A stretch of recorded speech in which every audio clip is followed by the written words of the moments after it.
Bonjour à tous, bonjour, bienvenue sur ce troisième webinaire Parole d'experts de l'année organisé par France Angels avec ses partenaires sur la série des 8 webinaires qu'on organise cette année.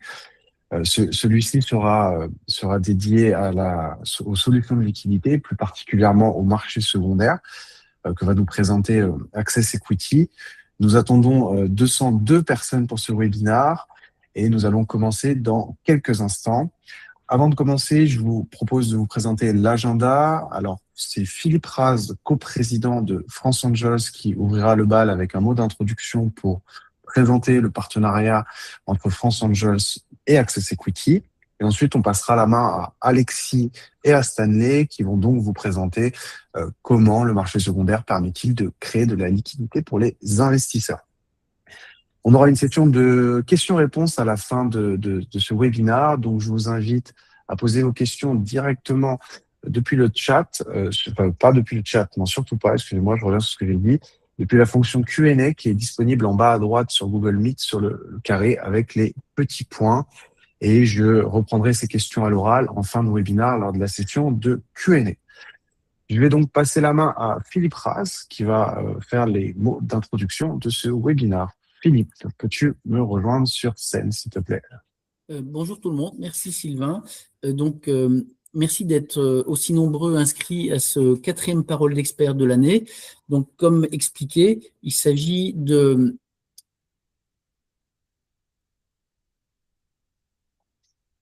d'annoncer un partenariat avec Access Equity, un partenariat important pour nous, Business Angels, donc un partenariat de 3 ans qui vise quelque chose de très important pour tous les Business Angels de la fédération, nous permettre d'être liquides dans nos investissements. Et ceci de manière très spécifique par la participation dans un marché secondaire pour les startups que nous accompagnons. Alors, c'est important pourquoi? Pour plusieurs raisons. Pour nous permettre de à nouveau réinvestir, si nous le souhaitons en amorçage, pour nous permettre d'optimiser nos différentes participations.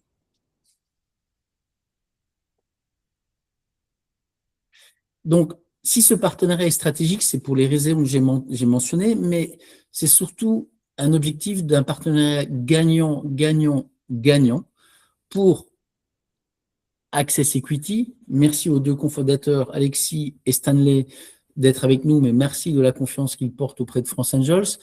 C'est surtout pour apporter un partenariat gagnant, gagnant, gagnant auprès des réseaux membres. Donc, la fédération vous apporte plus de valeur en apportant ce troisième partenariat qui vise la liquidité, et je vais revenir sur ce point-là juste une minute.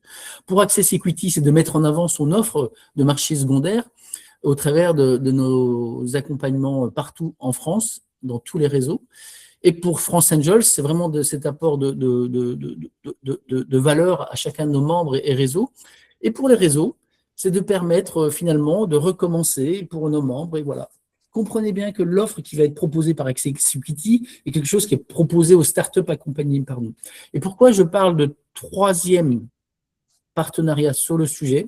Parce que vous savez que nous avons annoncé dans les 7-8 derniers mois 2 autres partenariats, un avec BlockPulse, et vous étiez au dernier Parole d'experts également très nombreux. BlockPulse vise la liquidité, mais parce que l'on sait que si on rentre bien, on sortira mieux, et donc au travers d'investissements auprès de SPV, et vous avez remarqué que nous avions investi près de 8 millions au travers de différents SPV réalisés l'année passée sur BlockPulse.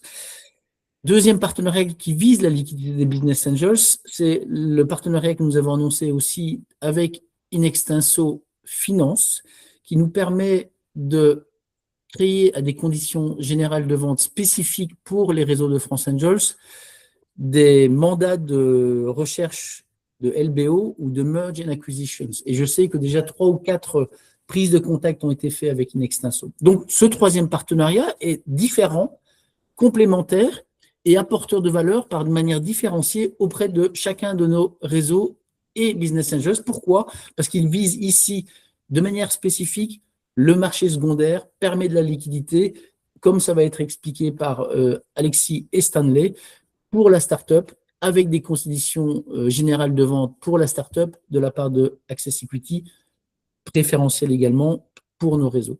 Voilà, donc je ne vais pas aller plus loin que ça. Je vous retrouve juste après pour les questions-réponses, si vous avez des questions pour France Angeles également. Merci. Merci Philippe. Donc on va maintenant entrer dans le vif du sujet. Donc comment le marché secondaire permet-il de créer de la liquidité? Et donc je vous invite Stanley et Alexis à prendre la parole. Donc vous êtes, comme l'a indiqué Philippe, les cofondateurs d'Access Equity. À vous messieurs. Bonjour à tous. Alexis, je ne sais pas si tu veux commencer ou si j'y vais. Je te laisse t'introduire, vas-y. Alors, tout d'abord, je voudrais remercier France Angel de nous donner l'opportunité pour ce partenariat et l'opportunité de nous donner la parole sur ce sujet qu'est la liquidité sur le secondaire. Donc, je pense qu'il est important de rappeler ce qu'est le secondaire et à l'instar du marché primaire sur lequel sont émises les actions de start-up dans le cadre d'une levée de fonds, le marché secondaire s'est donné la possibilité pour les investisseurs d'acheter ou de proposer à la vente les actions d'entreprises non cotées dans lesquelles ils ont investi, et ce, à n'importe quel moment. Donc, il s'agit d'une place de marché dont l'objectif est de faire rencontrer l'offre et la demande afin de céder simplement tout ou partie de ces investissements dans les meilleures conditions. Donc, utiliser une plateforme dont les solutions permettent de faciliter cette rencontre, c'est la promesse d'apporter de la liquidité induite à vos investissements.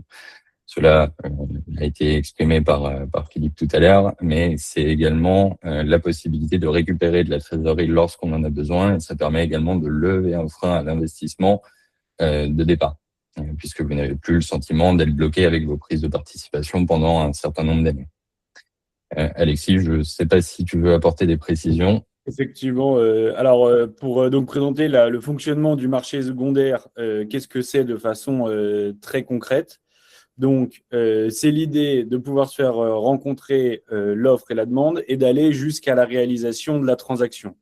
Donc, pour ça, il y a deux piliers que vous pouvez voir ici explicités, qui sont d'abord un socle technologique, c'est-à-dire qu'il faut être capable de tenir les registres d'actionnaires pour savoir qui détient les participations et pour en sécuriser la transaction, être capable de recenser les intentions d'investissement hors période de levée de fonds, donc durant toute la vie de l'investissement, et enfin proposer une place de marché où les investisseurs et les dirigeants d'entreprise peuvent consulter les offres qui ont été émises en vue de faire le matching et de faire appel au service de règlement livraison, donc la conduite des transactions. Qui là s'appuie sur une partie donc ingénierie financière, donc avec l'accompagnement des actionnaires dans leur démarche de cession, avec l'intermédiation entre les différentes parties prenantes, la mise en relation entre les acheteurs et les vendeurs potentiels. Et on verra par la suite dans cette présentation comment est-ce qu'on identifie des acheteurs, qui peuvent être les acheteurs potentiels et comment est-ce qu'on fait la promotion des offres de vente auprès des différents participants du marché pour justement faciliter cette rencontre. Et enfin, comme je le mentionnais, donc la partie règlement livraison, avec la sécurisation de la transaction, donc de la détention des parts et du versement des fonds de l'autre côté, grâce au socle technologique qui permet donc d'avoir toute cette partie-là en dématérialisé, avec une conformité totale, donc qui a pour but de créer de la liquidité grâce à la rencontre des contreparties. Alors, il est important d'avoir en tête que les avantages de ce type de solution, pour qu'ils ne soient pas parasités par une gestion administrative lourde, il ne faut pas que la liquidité soit simplement au bénéfice des investisseurs, mais également au profit des dirigeants de l'entreprise qui utilisent ce type de service. Exactement, tout est construit donc avec les dirigeants de l'entreprise qui sont donc les clients de Access Equity. C'est avec eux qu'on traite la plupart du temps sur demande des investisseurs, car le marché secondaire est un vrai avantage pour les actionnaires. Hein, c'est vraiment les premiers bénéficiaires. Donc la question, c'est de se demander quand est-ce que le marché secondaire est opportun. On peut voir, et je vais les écarter tout de suite, les deux scénarios extrêmes, donc le scénario défavorable et favorable. Si c'est trop tard et que la boîte n'a pas fait appel au marché secondaire, dans tous les cas, il n'est plus opportun. Dans l'idée où vous avez une sortie par le haut, une IPO, une M&A, une proposition de rachat, le marché secondaire ne fait pas sens dans ce cas-là. Mais il y a tout un espace entre les deux qui permet donc justement, durant la vie de l'investissement, donc durant les premières années de l'investissement, qui permettent de sécuriser les gains, qui permettent de récupérer la liquidité si on a un besoin personnel de liquidité, d'être capable de faire savoir qu'on souhaite céder ces titres pour justement récupérer de la liquidité. Donc, demander à l'entreprise dans laquelle sont investis les fonds de faire le nécessaire pour identifier une contrepartie et permettre de mener la transaction. Pour un rééquilibrage de portefeuille, Philippe l'a mentionné en introduction, donc toute la partie réinvestissement, de comment allouer les différents fonds. Et dernier point, sur la partie plus achat, ça permet le marché secondaire de rentrer dans une société qui n'est pas actuellement en levée de fonds. Et c'est ça, on le verra par la suite, qui crée justement aussi cette partie de marché secondaire. C'est ou à des prix plus intéressants d'être capable de rentrer, ou à des conditions spécifiques quand on n'a pas pu forcément participer à une augmentation de capital. Dire, j'aime beaucoup cette entreprise, je souhaiterais en acquérir des titres, je fais savoir que je souhaite rentrer au capital, alors qu'il n'y a pas de levée de fonds en cours, et donc je permets justement de créer ces conditions de marché. Juste sur la slide précédente, ce qui est important de comprendre, c'est qui sont les structures éligibles. Donc, majoritairement, les entreprises cibles qui font appel à nos services, qui sont enregistrées sur la plateforme et pour lesquelles on est capable d'opérer le marché secondaire, mais également les véhicules d'investissement où on est capable d'opérer une liquidité intra-véhicule ou s'échange des titres du véhicule qui eux-mêmes représentent des titres de la société. Donc, les deux formules sont possibles. Je pense qu'on peut rajouter juste un point, c'est que la liquidité pour les dirigeants d'entreprise, c'est proposer une solution de marché secondaire qui permet d'améliorer leurs relations avec leurs actionnaires, afin de leur donner les bons outils et au bon moment, les outils nécessaires à la bonne gestion de leurs investissements. Exactement. Comment les actionnaires peuvent tirer profit d'une plateforme de marché secondaire, et donc quelles sont les raisons pour lesquelles demander et essayer de demander ce type de service à la société. C'est premièrement quand on est en recherche d'une contrepartie, donc concrètement quand on veut céder ses titres, donc être capable d'utiliser le tableau d'affichage et la wishlist, donc les intentions d'investissement, pour identifier un acheteur. Ça, c'est vraiment le cas le plus commun. Deuxième point, c'est lors d'une session d'action où on a pu potentiellement identifier l'acheteur et on souhaite bénéficier de la solution dématérialisée avec la mise à jour des registres et une solution donc au meilleur standard de ce qui se fait aujourd'hui pour être accompagné pour une session lors du marché secondaire, et donc de faire appel à un prestataire qui s'occupe de toute cette partie-là. Et la dernière partie, c'est la partie succession, parce que effectivement, il y a deux enjeux sur cette verticale. La première, c'est de recenser les investissements, et notamment quand certains business angels ont effectué plusieurs investissements, du fait qu'on gère toute la partie cap table avec les comptes, et on verra par la suite donc la gestion du portefeuille type, d'être capable de centraliser toutes les positions et donc d'avoir en temps réel les informations. Et on travaille donc en collaboration étroite avec les notaires dans tout ce qui est préparation et gestion des successions. Et notamment, quand un héritier reçoit des actions d'une société dont les investissements ont été réalisés par le passé, qu'est-ce qu'on fait aujourd'hui de ces titres? Si je souhaite récupérer de la liquidité sur ces investissements qui ont été faits par le passé et je ne souhaite pas rester actionnaire de cette société pour diverses raisons, de même pour les modules qu'on a vus de réorganisation du patrimoine, d'accord, être capable de travailler avec les héritiers, avec les notaires, pour être capable de trouver de la liquidité sur ces investissements. Et c'est ça exactement. Pour vous, en tant qu'actionnaire investisseur, une solution de marché secondaire doit pouvoir vous permettre d'identifier simplement et rapidement une contrepartie qui pourrait éventuellement se positionner sur le rachat de vos titres.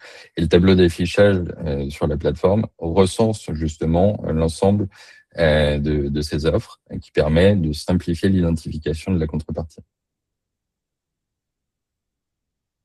Donc le premier point, donc, quels sont les services mis à disposition des gérants d'entreprise quand ils font appel à une solution de marché secondaire. Et c'est une corollaire donc à la partie pure marché, c'est de savoir aujourd'hui et de manière certifiée qui sont les actionnaires. Donc on parle de registre d'actionnaires dématérialisés, centralisés sur la plateforme, avec deux visions, donc on verra par la suite. La vision stock, table de capitalisation, et la vision flux, registre des mouvements, qui, dans le cas de sociétés non cotées, valent certificat de propriété. Donc, c'est le registre de la société qui qui vaut détention et qui émet donc les certificats de propriété et qui permet donc justement de la validité des transactions et les détentions. Donc ça, c'est typiquement à la main du dirigeant d'entreprise et de ses administrateurs, donc services financiers, comptables, toutes les personnes qui ont besoin de ces accès. Oui, et puis pour tirer pleinement profit d'une solution de marché secondaire, encore une fois, il ne faut pas qu'il y ait plus de lourdeur administrative. Donc la dématérialisation de l'ensemble des process permet encore une fois la simplification de la transaction dans sa globalité. Donc, la deuxième partie qui est à la main du dirigeant d'entreprise, c'est la gestion de son marché secondaire avec le paramétrage, c'est-à-dire qui peut participer au marché secondaire, et on le verra par la suite, on détaillera ce point-là. Mais le marché secondaire peut s'adapter à la spécificité de chaque entreprise. Donc, il peut être privé, restreint ou public. Donc, de choisir qui peut consulter les offres. Et le dirigeant peut donc prendre connaissance des offres d'acquisition et de cession des parts de son entreprise pour pouvoir après les mettre à disposition des investisseurs. Après, sur chaque transaction, il faut quand même systématiquement vérifier ce qui est autorisé par les statuts de l'entreprise et éventuellement les packs d'actionnaires pour voir si cette liquidité est naturellement prévue dès le départ ou si, dans le cadre de notre accompagnement, il faut qu'on apporte des modifications, des propositions de modifications, en tout cas, pour arriver à une liquidité plus ou moins absolue, si je puis dire. Donc, si on prend les options de marché secondaire, donc il y en a plusieurs. La première, de façon très simple, c'est que les offres sont privées. Et alors, j'attire votre attention sur un point. Ceci n'est pas figé dans le marbre pour une entreprise. Ça peut évoluer à travers le temps. C'est-à-dire qu'on peut, selon les périodes et selon les volontés au fil des AG, des discussions, être capable de modifier pour répondre aux besoins aussi bien des investisseurs que des dirigeants d'entreprise. Donc la première, c'est les offres sont privées, c'est-à-dire que seuls les administrateurs de la société voient les intentions d'acquisition et de cession. Les actionnaires ne peuvent pas le voir et les autres utilisateurs de la plateforme non plus. C'est vraiment le cas le plus restrictif et c'est celui où la liquidité existe mais est contrainte fortement par l'IRI. Deuxième solution, les offres sont restreintes, c'est-à-dire que les offres sont visibles des administrateurs de la société et des actionnaires de la société. Ça, c'est assez adapté à tout ce qui est clause d'agrément, par exemple, en disant qu'il faut que l'actionnaire soit validé par les dirigeants. Bon, bah, ça permet de dire qu'entre tous les actionnaires d'une société, on peut renforcer ses positions, donc aller chercher dans le premier cercle un fonds qui aurait investi qui souhaite renforcer ses positions à des conditions, un autre business angel qui souhaite renforcer ses positions, céder le dirigeant qui rachète ses participations. Voilà, tous ces cas-là, et on n'ouvre pas donc la liquidité à l'extérieur, et on sait que, et de ce qu'on constate avec nos clients, c'est une solution qui est souvent choisie. Elle permet d'avoir le contrôle tout en ayant la flexibilité sur les transactions. Tout à fait. Par exemple, dans le cadre d'une levée de fonds avec un SPV, là, ici, l'idée, ce serait d'autoriser de la liquidité intra-véhicule pour que les investisseurs au sein du SPV puissent se revendre des titres entre eux en fonction des besoins de chacun. Exactement. Sur la partie offre publique, donc sur la slide précédente, donc qui est l'offre la plus ouverte, c'est de dire que donc les offres sont visibles par tous les utilisateurs de la plateforme. Donc là, c'est liquidité maximum.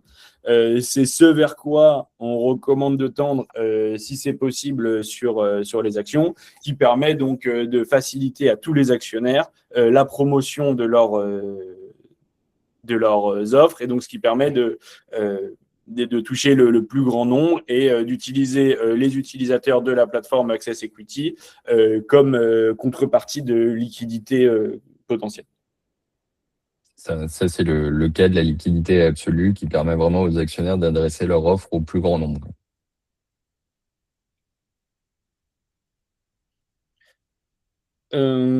Comme je le mentionnais précédemment, donc chaque utilisateur de la plateforme a son compte titre dans lequel il peut retrouver toutes ses participations. Du fait qu'on a la gestion des cap tables pour la partie dirigeant d'entreprise, on a donc le pendant qui est le portefeuille titre des investisseurs où chacun a son espace privé sur lequel il peut donc consulter les participations, sa ou ses participations de toutes les entreprises qui sont enregistrées donc chez Access Equity, toute la partie information sur l'entreprise et donc émettre des offres sur le marché secondaire. L'idée, c'est d'avoir ce côté centralisation qu'on mentionnait précédemment.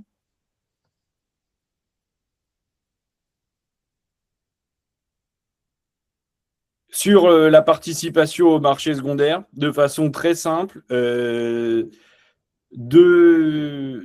deux mécaniques principales. La première, déclarer une intention de rentrer au capital ou de renforcer ses positions. Donc, pareil, comme mentionné précédemment, dépendant des conditions de visibilité du marché secondaire. Mais un utilisateur donc, peut faire savoir qu'il souhaite rentrer au capital ou qui souhaite céder ses participations avec les montants, les volumes, et donc donner le plus d'informations possible pour être capable d'organiser ce marché secondaire. Et les offres d'achat vous permettent également de vous positionner sur des opérations passées que vous auriez éventuellement manquées ou sur lesquelles vous auriez hésité à investir à l'époque. Là, aujourd'hui, en recensant justement ces offres de vente, vous, si vous le souhaitez, vous pouvez vous positionner sur un second tour de table qui n'en est pas un, puisque justement l'intérêt, c'est de pouvoir rentrer au capital de ces sociétés à n'importe quel moment.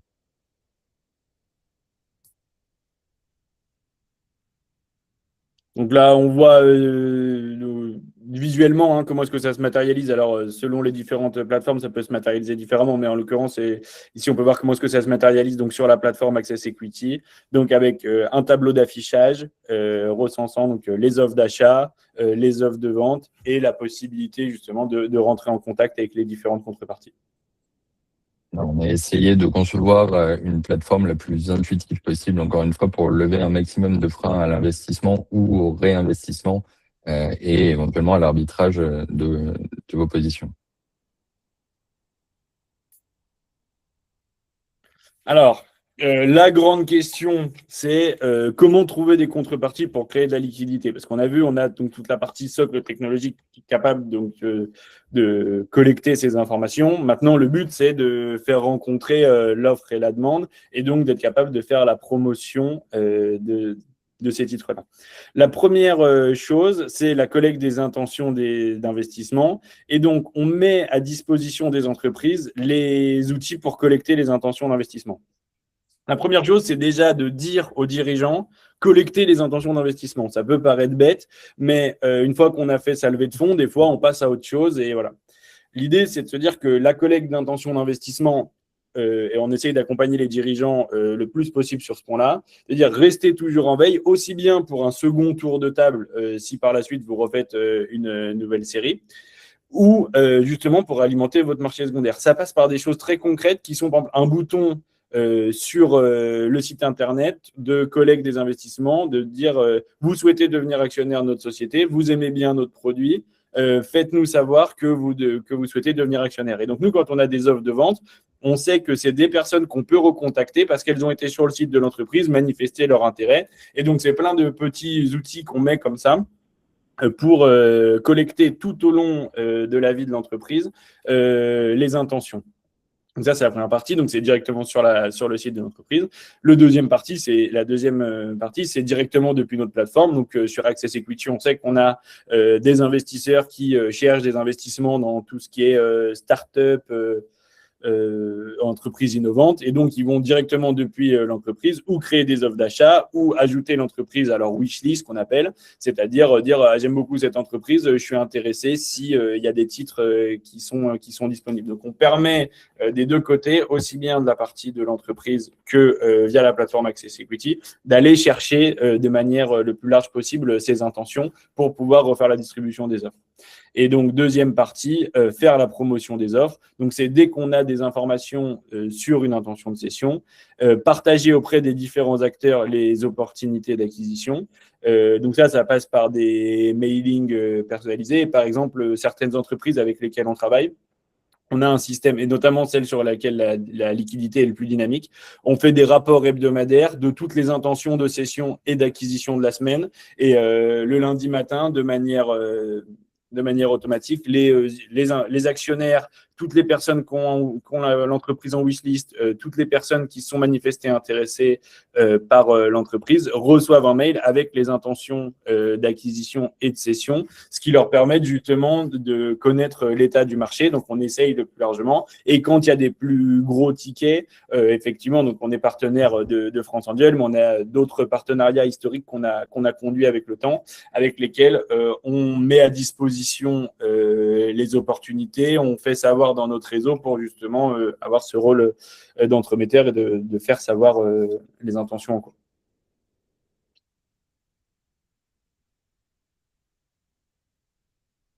Donc, qui peuvent être les acheteurs potentiels? Stan, si tu veux, je te laisse.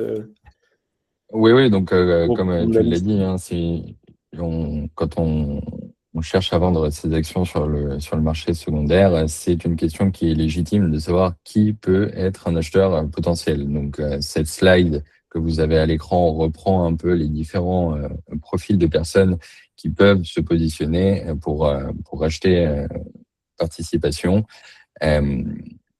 Donc, on a par exemple les fondateurs et dirigeants des sociétés qui peuvent être intéressés pour renforcer leur position dans leur propre structure afin de pérenniser le contrôle de l'entreprise. C'est une solution idéale pour un entrepreneur aussi de répondre favorablement à la demande d'un de ses actionnaires qui souhaiterait éventuellement bénéficier d'un apport de trésorerie. Il y a également des fonds d'investissement spécialisés dans le secondaire qui peuvent se positionner sur l'acquisition des titres que vous mettez en vente sur la plateforme, souvent dans des conditions spécifiques. Donc voilà, après, il y a tout un type de profils qui peuvent être sollicités. Également des réseaux de BA tels que les vôtres pour rentrer sur une deuxième période qui serait offerte par la liquidité, justement. Puisque sans cette solution-là, vous l'avez compris, hein, il est difficile de rentrer et de renforcer ses positions dans une société. Avec une solution dématérialisée, aujourd'hui, c'est beaucoup plus simple pour vous de rentrer sur une seconde période. Ce qu'on constate également, on l'a mentionné ici, c'est les investisseurs en holding, du fait que sur les personnes physiques, il y a des avantages fiscaux qui sont assez intéressants sur la partie marché primaire, tout ce qui est IRPME et les différents agréments ESUS, JEI, qu'il peut y avoir sur les entreprises, mais c'est des dispositifs dont on bénéficie pas, ou alors vraiment des voies à la marge sur les investissements en holding, donc tous les investisseurs qui ont leur holding perso. À des fois, ça peut être intéressant de racheter des titres justement dans ces conditions-là. Des fois, un peu plus cher, des fois décotés pour justement bénéficier de cette partie-là, n'ayant pas bénéficié de l'avantage fiscaux, qui récupèrent des titres parfois décotés via leur holding, donc c'est assez intéressant. Et sinon, donc des particuliers avec la partie retail, mais des fois sur des plus petits tickets, mais qui font partie de la communauté de l'entreprise. Et enfin, donc tout l'écosystème de l'entreprise, les partenaires, les fournisseurs, les clients, quand ils souhaitent nouer des partenariats stratégiques avec l'entreprise, notamment quand il y a des relations long terme, ça leur permet des fois d'avoir des prises de participation qui permettent de sécuriser les relations long terme dans la chaîne de valeur ascendante et descendante de l'entreprise. C'est ça, et ces partenaires-là, juridiques, fournisseurs, c'est souvent des investisseurs potentiels auxquels on ne pense pas forcément de prime abord, mais qui peuvent très bien se positionner parce qu'ils connaissent déjà l'entreprise, ils connaissent le fondateur, ils connaissent le produit, et voilà, ils ont cette possibilité-là de démontrer la confiance qu'ils ont envers cet entrepreneur-là en rentrant au capital de sa société. De façon très concrète, comment se passe une session d'action? Donc, on a vu la partie 1, collecte des intentions d'acquisition et de cession. 2, le matching des offres, donc essayer de trouver la bonne contrepartie. 3, vérification des clauses d'agrément, préemption et conformité de la cession. Alors, on le fait en amont, hein, et dès que l'entreprise fait appel à nos services, on étudie ça de façon très concrète et on rentre dans le détail, mais on refait les vérifications spécifiques à la transaction.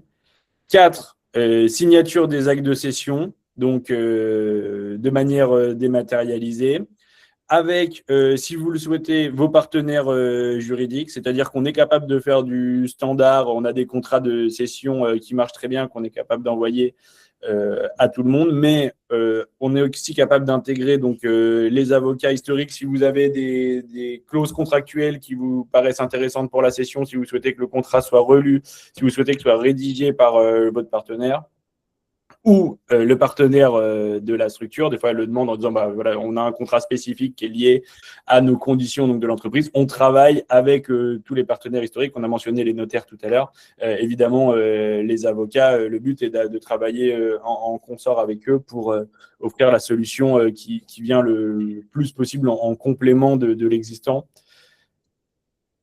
5e partie, l'enregistrement des actes. Une fois qu'elle est signée par les deux parties, ça fait partie de notre offre de dématérialisation, c'est-à-dire au lieu d'envoyer ou les contrats ou les CERFA, de dire OK, il faut envoyer pour payer les droits d'enregistrement. Access Equity s'occupe de tout. On envoie en dématérialisé aux différents centres des impôts et on vous assure que tout a été fait en temps et en heure. Dernière partie, la mise à jour des registres. Donc, on assure que le transfert de propriété est effectif, que tout a bien été mis à jour et vous avez, depuis votre compte investisseur, la visibilité sur vos détentions avec la piste d'audit et vous pouvez évidemment retrouver tous les documents de transaction, de cession, les ordres de mouvement directement depuis votre compte, en l'occurrence votre compte Access Equity.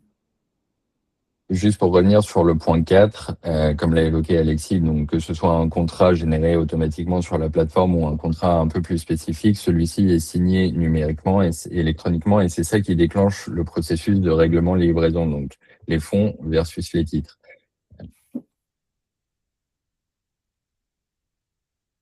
Alors, comment faire appel à nos services, notamment vous qui êtes actionnaire donc, et qui vous retrouvez en position d'investisseur et qui pouvait chercher de la liquidité et donc pouvait être prescripteur de notre solution auprès des entreprises pour pouvoir bénéficier de ce marché secondaire. De façon très concrète, il faut que l'entreprise s'enregistre sur la plateforme, c'est-à-dire qu'on échange avec le dirigeant, comme on dit, la revue des statuts, mise en place, configuration du marché secondaire, etc. 2, enregistrement des actionnaires, c'est-à-dire qu'on crée un compte. Si vous êtes actionnaire de plusieurs sociétés, vous utilisez le même compte, mais chaque actionnaire récupère un compte Access Equity avec ses titres. Et de là, étape 3, donc on est capable de commencer à collecter les intentions d'acquisition et de cession, comme on l'a dit, depuis le site de l'entreprise, depuis la plateforme, de façon très simple. Nous, ce qu'il nous faut pour travailler avec l'entreprise, c'est assez simple, et je laisserai cette année détailler, mais il nous faut des statuts à jour pour justement vérifier les conditions de liquidité et être sûr de la partie conformité. L'étape de capitalisation pour savoir qui sont aujourd'hui les actionnaires et pouvoir dématérialiser cette étape de capitalisation. Et le contrat avec Access Equity qui est signé. Et à partir de là, on est capable de mettre en place le marché secondaire et travailler avec l'entreprise. C'est ça, et il est important de comprendre qu'aujourd'hui, nous travaillons main dans la main avec les actionnaires et les chefs d'entreprise.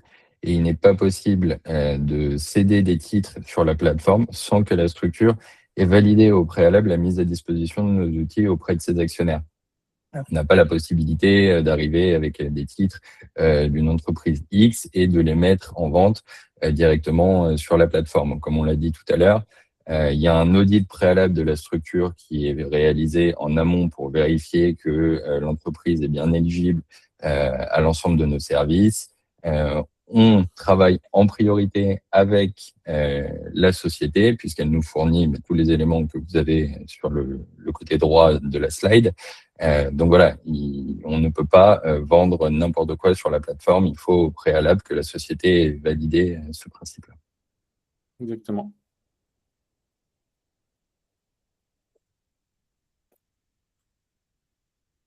Donc au niveau de la grille tarifaire, donc l'ensemble de nos services qu'on vous vous a présentés aujourd'hui font l'objet d'une facturation à hauteur de 1 500 € pour l'entreprise. Donc, c'est du one-shot. Il n'y a pas de système d'abonnement. C'est pas 1 500 € par an. C'est vraiment des frais d'entrée, des frais d'enregistrement sur la plateforme à hauteur de 1 500 € hors taxe. Et après, sur chacune des transactions qui est opérée sur le marché secondaire, il y a 1% de frais qui sont prélevés, qui constituent une partie de notre rémunération, mais également qui nous permettent de payer les frais d'enregistrement auprès du centre des impôts. Encore une fois, on l'a évoqué tout à l'heure, cette partie-là, c'est nous qui nous en occupons et on s'acquitte des frais afférents à l'enregistrement de la session pour que ce soit le plus simple et le plus fluide possible pour l'ensemble des parties qui prennent part au marché secondaire.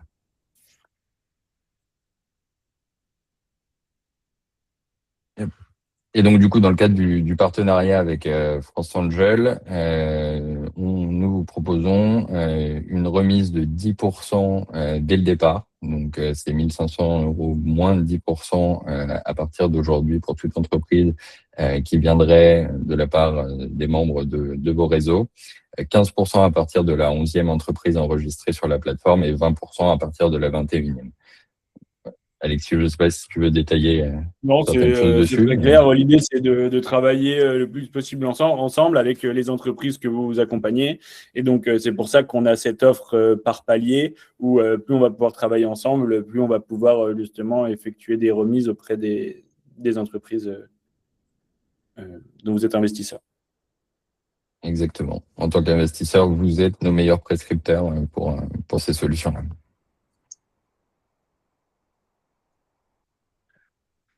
Merci messieurs. Si vous n'avez rien à ajouter, je vous propose de passer à la partie questions-réponses. En tout cas, vous avez fini exactement à la minute près que nous avions prévu.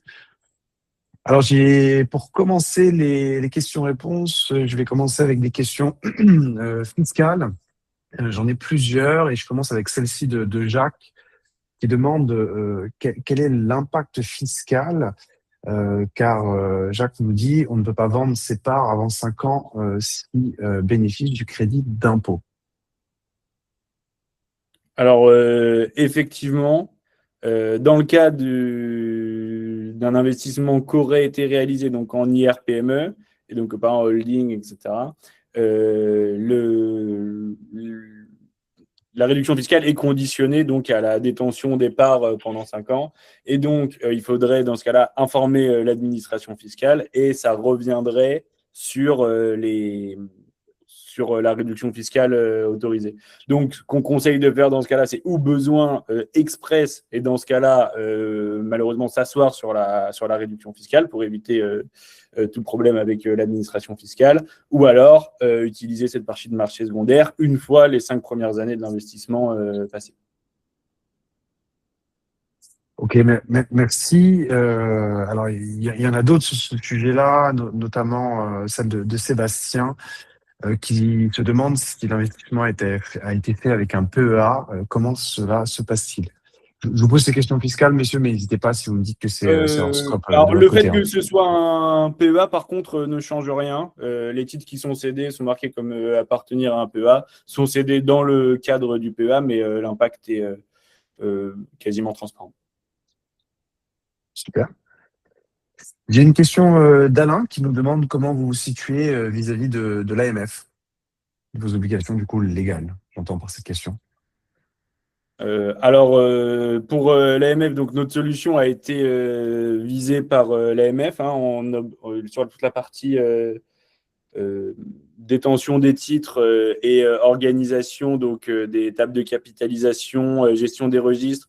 On est sur sous le régime de l'ordonnance blockchain qui permet de tenir les registres de sociétés non cotées de manière dématérialisée. Ça, c'est de la partie pure infra.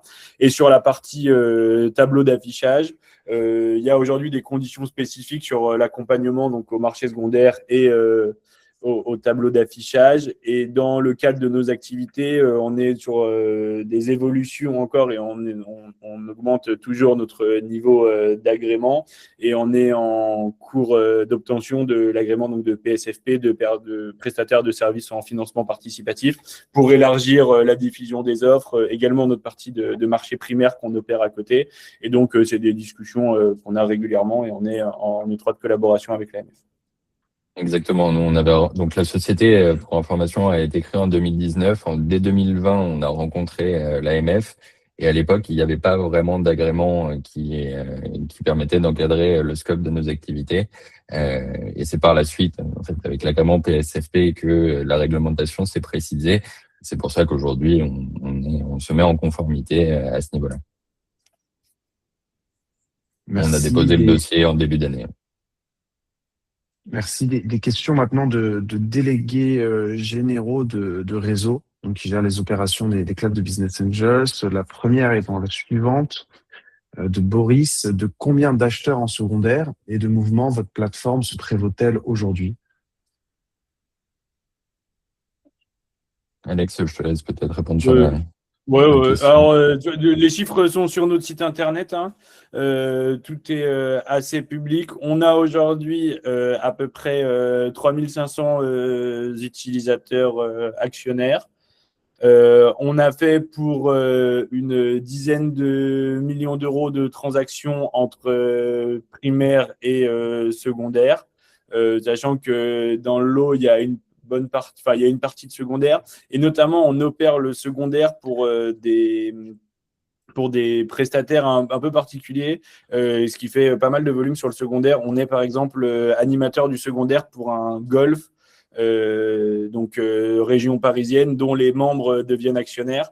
Et typiquement, ils nous ont délégué toute la partie transactionnelle. Donc, dès qu'un membre devient membre actionnaire, il fait savoir donc qu'il veut devenir actionnaire. Pareil pour les membres qui sont démissionnaires ou pour la partie des successions qu'on a mentionné précédemment. Donc on fait pas mal de volume sur des sociétés qui justement sont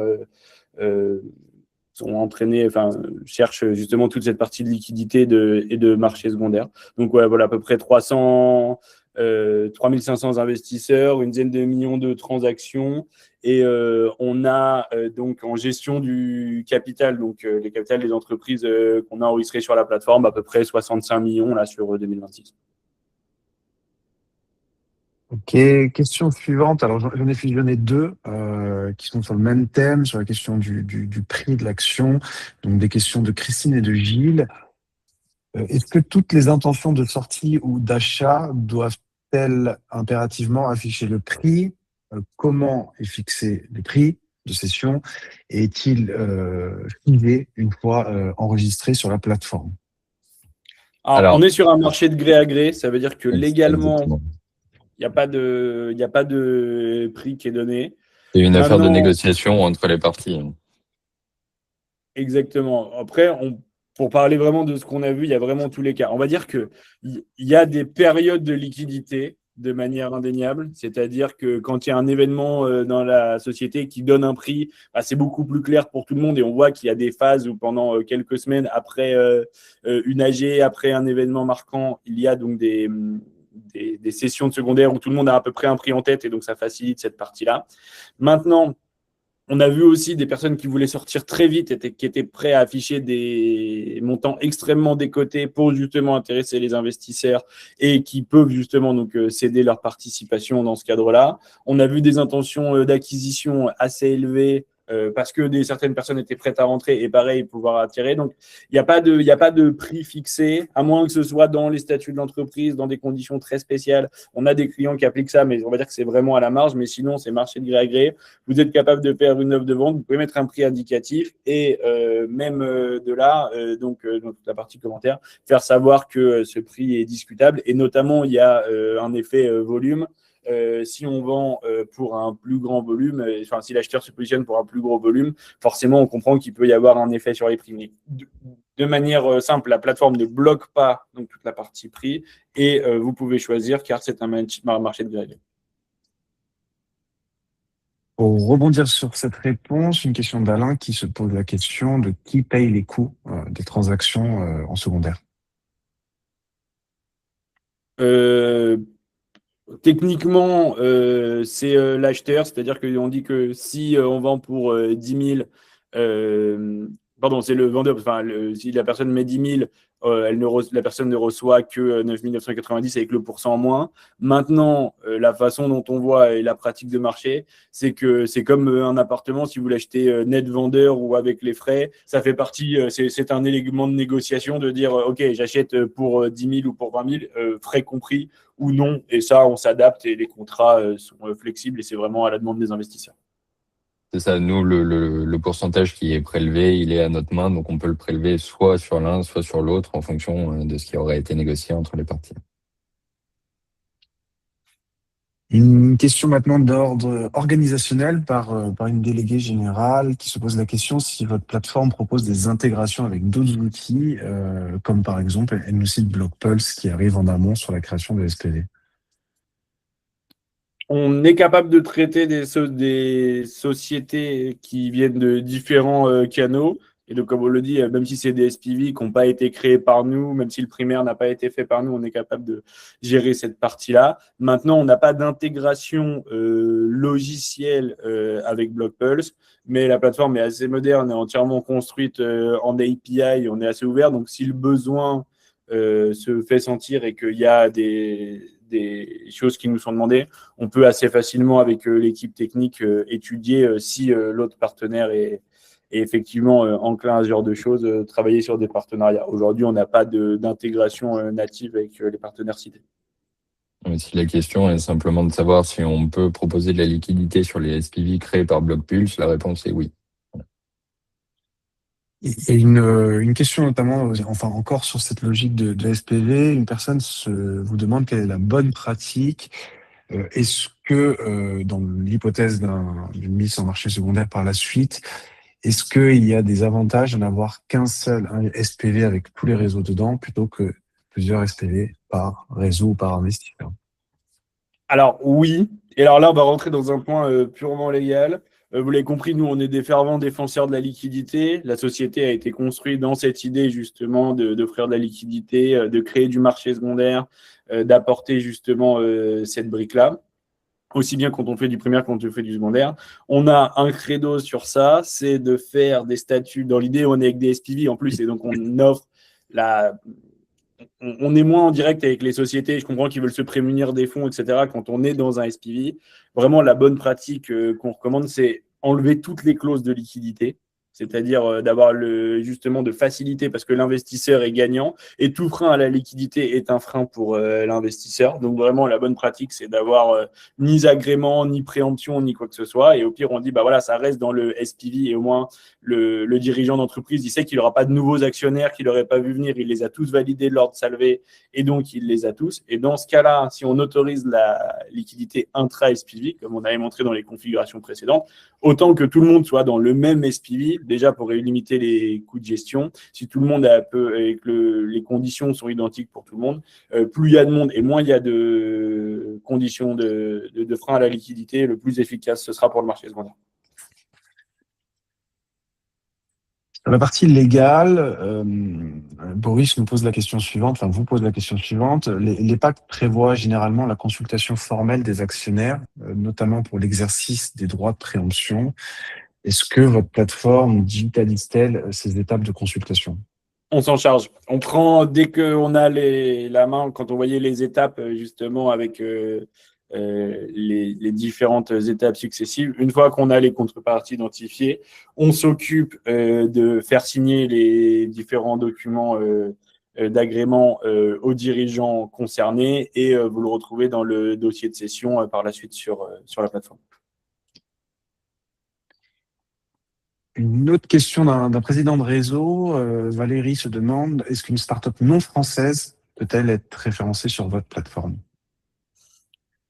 Alors aujourd'hui, on exerce dans l'Hexagone et on commence à développer nos services en Belgique. On a fait donc toute l'étude de conformité et ça marche pour la partie belge. Maintenant, il faut voir les spécificités de chaque État. Mais on va dire qu'aujourd'hui, c'est vraiment France et Belgique. On ne traite pas, par exemple, toute la partie luxembourgeoise ou même société américaine, par exemple.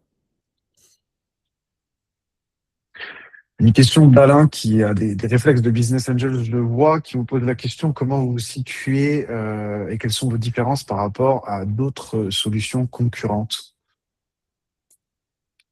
On a des similitudes avec des concurrents, on a nos spécificités qui sont la liquidité.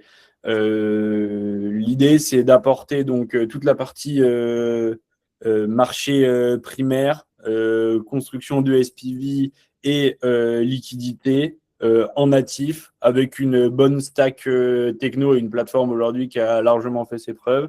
Un réseau le plus large possible pour justement faciliter aussi cette liquidité, une rigueur d'exécution et effectivement une solution packagée dédiée qui se fait en consort avec l'entrepreneur et les investisseurs. C'est ça, une rigueur d'exécution, mais également une flexibilité, un accompagnement humain, parce qu'on sait chaque cas est spécifique.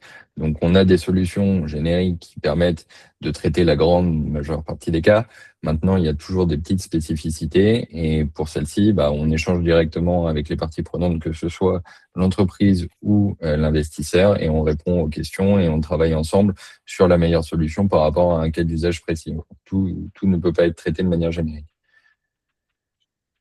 Alors la prochaine question est pour Philippe, mais avant de te la poser, Philippe, pour les personnes qui se posent la question du partage de la présentation, pardon, oui, la présentation de replay de ce webinaire sera envoyée à toutes les personnes inscrites à celui-ci. Philippe, tu disais, il y a une question pour toi, une question de Guillaume qui dit M&A, LBO, SPV, marché secondaire, quelle est la prochaine solution de liquidité que proposera France Angels? Merci de la question. Bon, premièrement, l'intérêt, vous avez compris, c'est de vous offrir un portefeuille de possibilités à chacun des clubs membres de France Angels. Premier point, SPV à l'entrée et marché secondaire au sein du SPV, comme ça a été expliqué avec GlobePulse ou ici aujourd'hui. Marché secondaire pour la liquidité, MBO et LBO et M&A avec une extenso finance, ce sont des options qui vont dans un certain cas pouvoir fonctionner, l'une ou l'autre. Nous avons quand même accompagné sur les 25 dernières années plus de 5000 startups. Nous avons en portefeuille ces startups lorsqu'elles sont accompagnées et qu'elles sont toujours en vie. Parfois, nous avons ces problématiques de liquidité pour pouvoir recommencer parce que nous sommes intéressés à réinvestir. Donc, ces trois offres ne vont pas systématiquement répondre à un besoin. Par contre, vous offrir un portefeuille, et c'est un peu le rôle de la fédération et qu'on s'est donné comme objectif pour cette année-ci et continuer à le faire parce que chacun de ces partenariats-là existe pour 3 ans, eh bien, c'est vous permettre d'avoir un choix. Quand vous allez au restaurant, vous avez un menu et vous connaissez le menu et le fait de connaître le menu, vous allez pouvoir choisir l'entrée, le dessert, le repas et ça devient plus simple comme ça. Donc, première partie, deuxième partie à la réponse, quelle est la prochaine solution? Là, il y en a déjà 4. Je pense que sur 8-9 mois de temps passé, c'est quelque chose qu'on pouvait espérer avoir et construire. Et on peut faire en sorte que celle-ci fonctionne. Donc, quelle est la prochaine? Je ne sais pas, mais c'est sûr que c'est un sujet extrêmement important puisque à la fois France Angels et ses partenaires, France Invest, France Finance et les structures de fonds d'investissement en amorçage avec qui nous co-investissons ou les plateformes de crowdfunding veulent travailler ensemble en faisant appel à l'intelligence collective sur le sujet de la liquidité et sur d'autres sujets de liquidité préférentielle, par exemple, dans les clauses de contrat que l'on signe dans les pactes d'actionnaires. Pourquoi? Parce qu'il est clair que l'amorçage est devenu un endroit sensible, fragilisé, et que ce cœur de la pompe de toute la chaîne du financement, où nous sommes actifs en seed, pré-seed, série A, doit fonctionner pour que le reste du financement fonctionne. Donc ce problème en France et en Europe, il existe et France Angels a décidé de vraiment être actif en apportant ces solutions sous forme de menus et de choix. Quelle sera la prochaine? Je ne peux pas le dire. Tout ce qui est sûr, c'est que également la French Tech a pris le sujet et a réalisé une enquête que nous avons relayée à l'ensemble de nos partenaires, de nos startups accompagnés, sur le problématique de la liquidité. Donc, ce sujet de la liquidité, vous, en tant que business angels ou président de réseau ou délégués généraux, vous en souffrez. Vos business angels référents vous le feront savoir. Personnellement, je suis censeur dans un conseil d'administration à côté de la BPI et d'autres fonds d'investissement d'une start-up dans laquelle j'ai investi en 2014. On est en 2026. Il y avait des clauses de rendez-vous. Ces clauses de rendez-vous sont actionnées dans le pacte. Et comment fait-on? Eh bien, ces options sont maintenant pour vous, pour les BA référents, pour les BA qui sont accompagneurs dans la durée et le longtemps, maintenant des façons de faire. Quelle sera la 5e option? Je ne le sais pas, mais on va continuer à y travailler tous ensemble. Merci Philippe. Il nous reste 1 minute pour les questions-réponses, donc j'ai une dernière question qui sera pour vous, Alexis et Stanley, qui me semble être une bonne question de conclusion des Q&A. Une question de Gilles qui demande, pour commencer, qui prend l'initiative? Le dirigeant, point d'interrogation. Alors, je pense que celui qui est à l'initiative, c'est celui qui a besoin de liquidité. Donc, ce serait plutôt l'actionnaire qui manifesterait son souhait de récupérer de la trésorerie, doit aller voir le dirigeant de la société dans laquelle il a investi pour proposer une solution telle que la nôtre afin de pouvoir bénéficier du marché secondaire. Donc, je pense, et je vais insister sur ce point-là, c'est vraiment, comme l'a dit Alexis et l'ont dit Stanley et Alexis au départ, nous sommes les meilleurs, nous souffrons de cette problématique de liquidité, nous sommes les premiers référents pour apporter cette suggestion, cette option aux dirigeants, le dirigeant devra gérer la chose avec l'ensemble des personnes qui sont dans le pacte d'associés. Et comme l'a dit tout à l'heure Alexis, c'est donc vraiment un triptyque qui doit être mis en place et qui suit tout un processus. Voilà. Donc n'hésitez pas à en parler avec vos BA référents ou et amener ce sujet auprès des startups que vous accompagnez. Merci messieurs. Pour clôturer ce webinaire, je vous laisse le mot de la fin. Je vous laisse d'abord commencer, Alexis, Stanley, et Philippe, je te laisserai le dernier mot.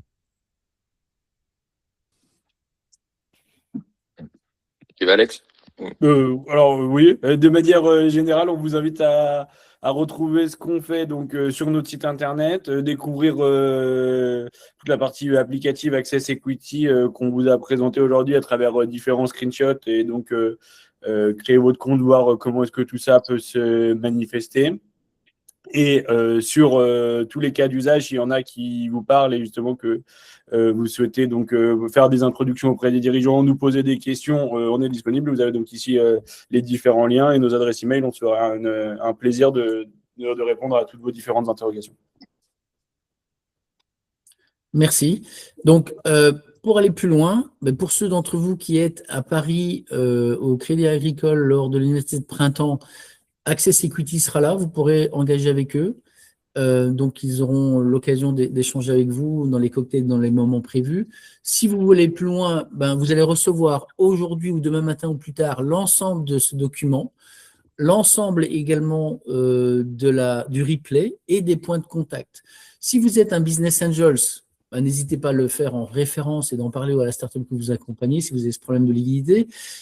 Si vous êtes un candidat Business Angels, si vous voulez devenir Business Angels, il y a certains d'entre vous qui le sont, vous pouvez aller voir sur le site internet de France Angels, il y a l'ensemble de nos 53 réseaux membres qui sont listés avec les points de contact pour adresser votre particularité, votre demande.